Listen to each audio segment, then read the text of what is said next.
फिर आगे कर, धीरे धीरे नियम ही खत्म हो गया। खत्म। हम कभी इस बात से राजी ना हो कि हमारा मन भजन के लिए आगे डालता है। जब हम दीक्षा देते हैं तो इतना जरूर कहते हैं कि 11 माला गुरु मंत्र के अधिक जपो तुम्हारे सौभाग्य का विषय पर। हमारा नियम 11 कम से कम प्रारंभिक स्थिति में, 12 पद कम से कम चतुरासी जी के पूरी पाठ कर जाओ, तुम्हारे अहो भाग्य धन्य भाग। रो रो कर जब नाम पुकारते हैं तब कृपा होती है। पता नहीं कौन सी परिस्थिति ऐसा आ जाए कि लाद कर तुम्हें धाम से बाहर फेंक दिया जाए। हाँ, कोई रोग हो सकता है, कोई घटना घट सकती है, इसलिए सावधान। प्रमाद स्थिति नहीं, दीर्घ सूत्रता नहीं, अपने दिनचर्या में कोई फर्क नहीं पड़ना चाहिए। जिसकी दिनचर्या ठीक नहीं है, पूज्य सदगुरुदेव भगवान के वचन, साधु की पहचान उसकी दिनचर्या से होती है। जिसकी दिनचर्या राइट टाइम फिक्स चलती है, साधुता ठीक चल रही है। अगर दिनचर्या में व्यवधान, तो तुम्हारे जीवन में व्यवधान है, हटा दो, अपनी दिनचर्या में आओ। दिनचर्या ठीक होनी चाहिए। गुरुजनों के वचनों में, शास्त्र के वचनों में अविश्वास, अश्रद्धा या उपदेश दिए हुए कार्य के लिए निश्चय की कमी। आपको ऐसा करना है, हाँ हाँ कर लेंगे, नहीं वही करना है जो आज्ञा हो गई, बस सब बात बन जाएगी। 5वां, कोई तुमसे विजय प्राप्त करने आया है शास्त्रार्थ के लिए, पहले ही हाथ जोड़कर हार जाओ। अगर भगवत प्राप्ति करनी, परास्त करने की कोशिश मत करो। 6वां, अपने को संत मानना और दूसरों को दोष दर्शन करना, यह साधक का नाश कर देने वाला होता है। अपने को संत मानना, दूसरों को असंत मानना, मतलब पतन का रास्ता निश्चित कर लिया। आचार्य चरण कह रहे, क्वा हम तुच्छा परम अधमा प्राण हो गर्ह कर्मा, कहा मैं तुच्छ अधम अपराध करने वाला। अपने को असंत और दूसरों को संत माने। 7वां, दूसरों के दोष देखना और उनको प्रकाशित कर देना, यह केवल गुरु की वृत्ति में होना चाहिए। वो अपने शिष्यों के दोष देखकर उसे प्रकाशित करके नष्ट कर दे। बकाया साधक को यह कभी वृत्ति नहीं रखनी चाहिए कि दूसरों के दोष देखकर और उनको प्रकट करना, चुगली करना। अगर साधक किसी के दोष देखता है तो उसी के सामने उसको फटकारे, तब तो मित्र माना जाएगा। और उसके चले जाने के बाद यदि पीछे चर्चा करता है तो उसे निंदा करते हैं, निंदा करने से पाप लगेगा। तुम्हारे अंदर वही दोष बहुतायत मात्रा में जागृत हो जाएगा। शब्द याद कर लो। अगर किसी के प्रति तुम्हारा दोष दर्शन है तो उसी के सामने कहो उससे, ए भाई, हमने सत्संग में सुना है, ये जो तुम्हारी बात है ना, ये ठीक नहीं है, इसको सुधार कर लो। तो निंदा नहीं मानी जाएगी। वो चला गया, इसके बाद आप उसकी चर्चा करते हैं, अब ये पाप होगा। पर निंदा के कीर्ति आवत नहीं कछुआत, मूर्ख पर्वत पाप को ले चल अपने साथ। 8वां, किसी भी मनुष्य का ना शरीर से अपमान, ना वाणी से अपमान और ना मन से उसके नाश का चिंतन। जो तुम्हारा अहित कर रहा है, तुम्हारी निंदा कर रहा है, तुम्हारा अपमान कर रहा है, तो तुम्हें लौट कर अपमान नहीं करना। यह सिद्धांत है भगवत प्राप्ति का। और मन से संकल्प नहीं बनाना कि भोगोगे, क्योंकि तुम भजन करते हो। अगर ऐसा सोचे तो वो भोगेगा जरूर, लेकिन तुम्हारा भजन भगवत प्राप्ति के योग्य नहीं रह जाएगा।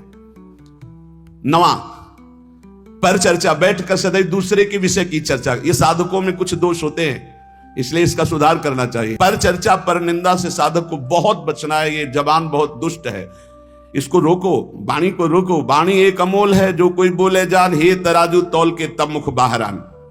और 10वां, सीरियल, नाटक, सिनेमा, नौटंकी, ये सब साधक नहीं।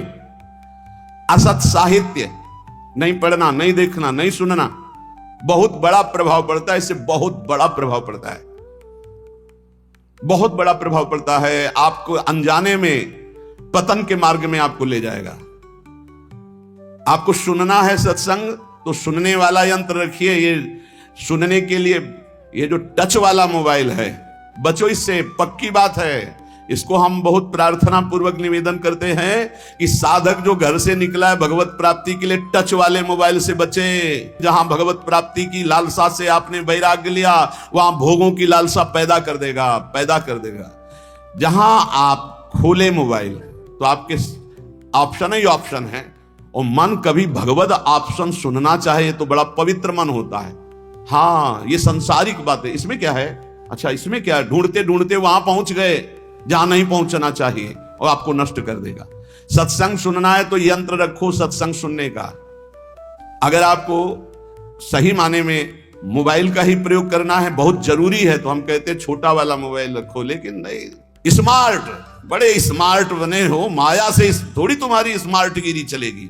माया तुमसे ज्यादा स्मार्ट है, उसी स्मार्ट में फंसा देगी। स्मार्ट है तो कहते हैं उसे, स्मार्ट मोबाइल कहते हैं। हाँ, तुम्हारी स्मार्ट गिरी नहीं चलेगी माया के आगे। वो एक दृश्य दिखाकर मछली के मैथुन को देखकर सौ भरी महात्मा जल में समाधिस्थ रहते थे, साधना भ्रष्ट हो गई। अजामिल लकड़ी लेने गया था, वैश्यागमन देख करके उसकी बुद्धि भ्रष्ट हो गई, उसी वैश्या में आसक्त हो गई।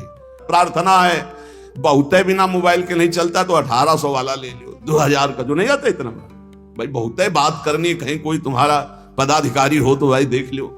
नहीं तो हमें प्रार्थना करनी है साधकों से, स्मार्ट से बचो, बहुत स्मार्ट है वो, तुम्हें फंसा लेगा, भगवत मार्ग से गिरा देगा, पक्का पक्का गिरा देगा। मान लो हम कह रहे हैं, लेकिन कोई नहीं मानने के लिए तैयार है। और किससे बात करनी? श्री जी के लिए स्मार्ट काम नहीं करेगा, वहां फोन बात होगी नहीं, वहां तो राधा नाम काम करेगा, राधा राधा राधा राधा राधा। हाँ, कुछ ऐसी आवश्यकताएं हैं जिनकी जरूरत है, क्योंकि बिना उसके काम नहीं चल सकता। तो हम कह रहे जहां तक हो सके, और अगर किसी को बहुतय की रखना है तो बहुत हिम्मत करो, कसम खा लो कि कभी हम और क्षेत्र में नहीं जाएंगे।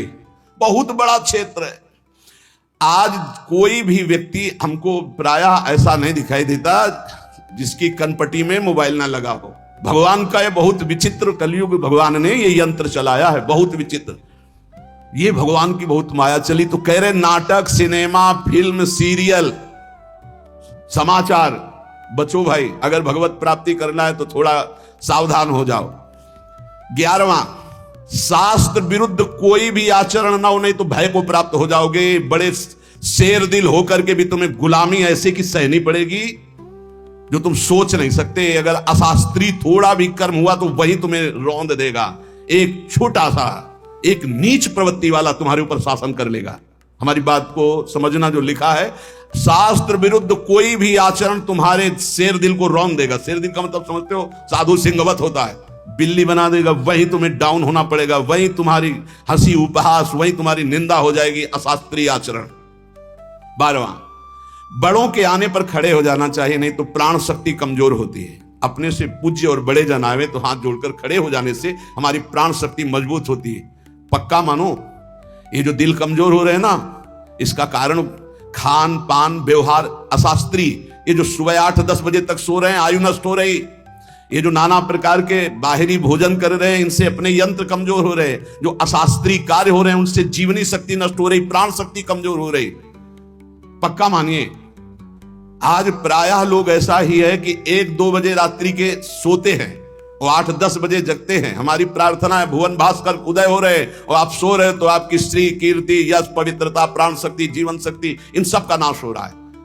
अरे प्रातः काल भगवान उदय हो रहे हैं, हाथ जोड़कर प्रणाम मात्र कर लो, नार्घ देव तो प्रणाम तो कर लो, भुवन भास्कर पधारे सूर्य नारायण। लेकिन नहीं, 10-11 बजे तक सोते, प्रायः दिनचर्या बन रही।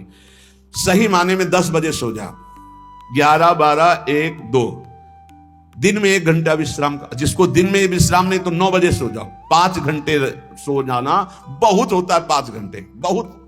अभ्यास योग युक्तेन, जैसा आप अभ्यास कर लो वैसा। आपने अभ्यास कर लिया 3 घंटे में, तो 24 घंटे में 3